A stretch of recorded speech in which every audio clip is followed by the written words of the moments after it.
really been in clinical research in sickle cell disease throughout his distinguished career. And his research spans newborn screening, international outreach, transplantation, technology, informatics, and really the enhanced delivery of care and shared decision making. And so I'm going to invite Krish and also our special guest, who is Ines Campbell. And Ines received a bone marrow transplant for sickle cell anemia in August of 2009 at Children's Hospital of Pittsburgh, and she was 17 at the time of her transplant.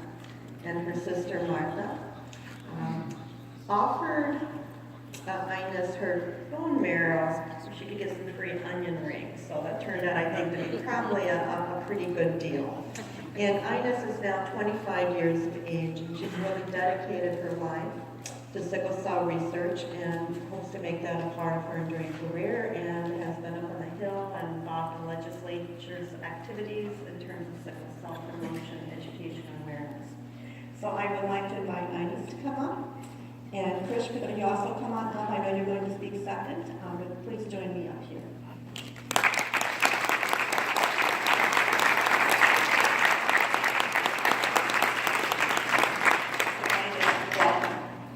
Thank you. I have no disclosures.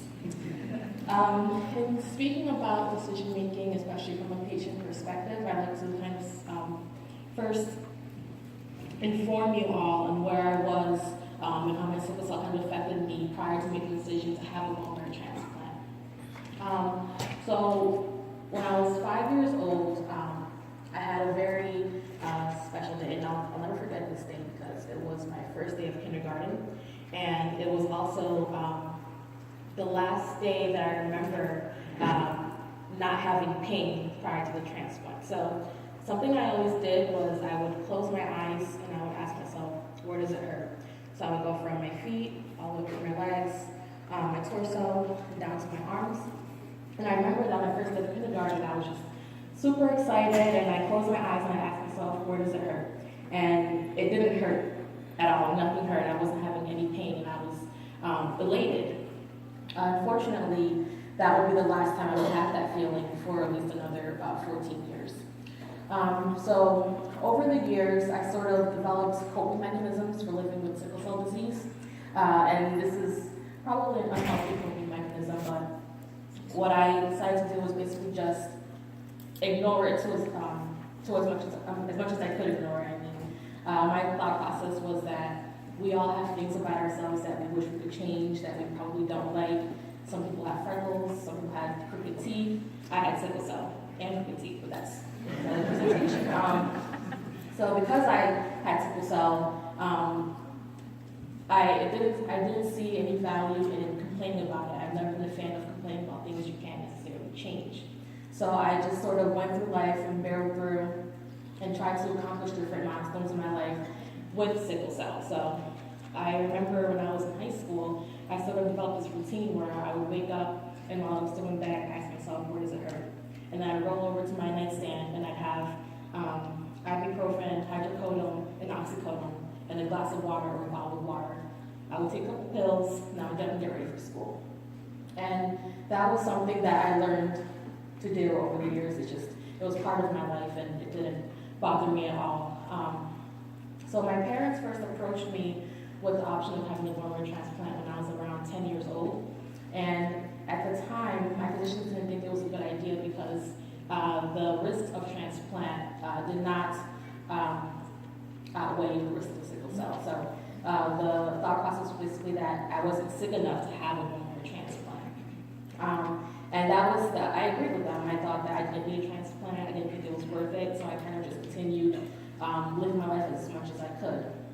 That changed when I was around 16 years old. I was hospitalized for a crisis, which was normal for me at least. And at that specific hospitalization, they found a blood clot in my arm, and it was my third blood clot at the time. And I was approached by my physician, and he said that I would have to be on blood thinners for the rest of my life from this point on that. And in the grand scheme of what my life had been up to that point, it didn't seem like a big deal. It was just another pill that I would have to take in my morning regimen. But something about that specific hospitalization changed mortality.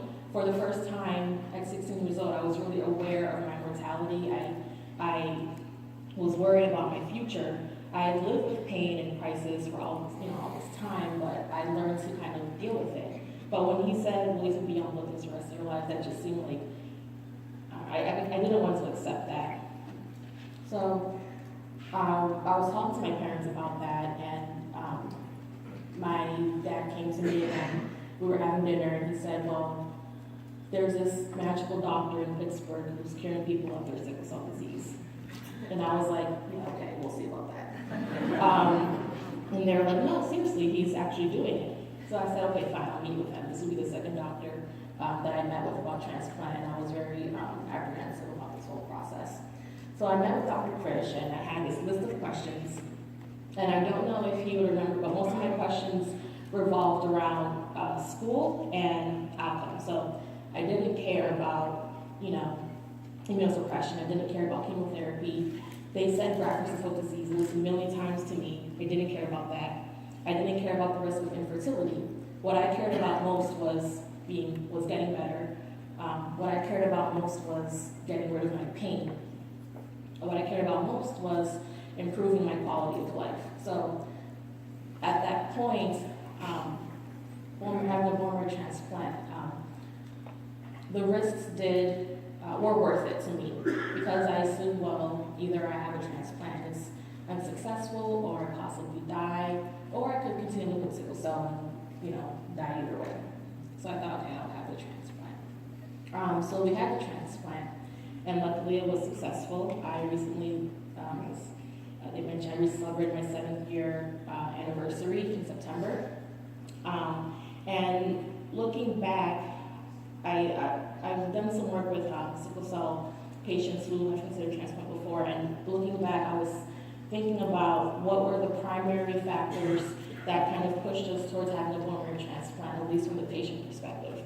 And with my own experience and talking to other sickle cell patients who had bone marrow transplant, the primary reason why we decided to have a transplant was because we were all hyper aware of our mortality.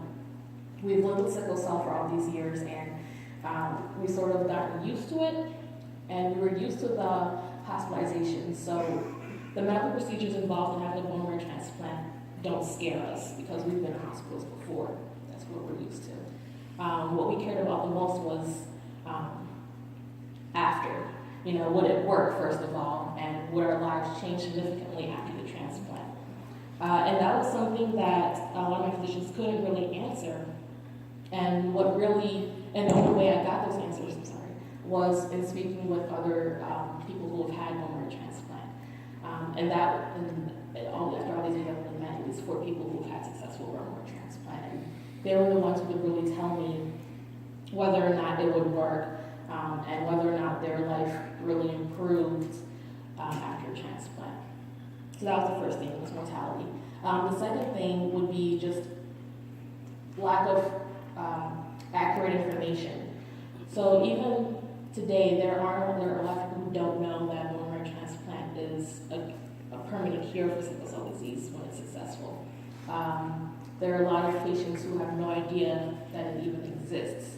Every time I speak at a sickle cell meeting, I get approached by patients and family members afterwards, and they're like, "I had no idea that you could cure sickle cell, and I had no idea that this was an option for me, and my doctor never spoke to me about this." And luckily, with my story, I was lucky enough to be born in a family of nerds. So my parents were very proactive, and they did a lot of research. Anything about sickle cell, they would research it, and they actually approach physicians with bone marrow transplant. But not everyone has that, and not all physicians talk to their patients about bone marrow transplant as an option, as a treatment option at least. So going forward, I think it would be very prudent to sort of get the word out. I think what's interesting about these meetings is that we come here and we talk about topics that we're passionate about, but I'm looking at this room, and this is a room full of professionals, a room full of clinicians and people who know this information already. And I would like to kind of expel this information to people who don't come to ASH meetings and, don't difference between immunosuppression and hydroxyurea, you know. And I think that would be, first of all, the most important thing. And the second thing would be kind of getting, to the best of their abilities, getting patients to realize that this process, this treatment, if successful, isn't like taking hydroxyurea or penicillin. What's different is that this is permanent. I stand here today, I'm not taking any pills. I'm even not taking vitamins because I've done it for so long. You know,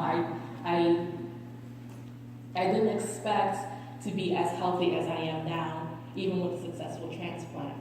It still amazes me after 7 years that I could stand here and I could close my eyes and ask myself, where does it hurt?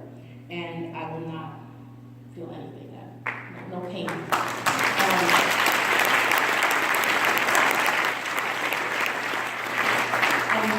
And that's 7 years out, and I don't know if I'll ever get used to that feeling because I've lived for 13 years with just straight pain every single day. So I think it's important to let people know, people who are considering transplant, I think it's important to let them know that this is a permanent cure. It's a cure, it's permanent. And that's just it's amazing to me.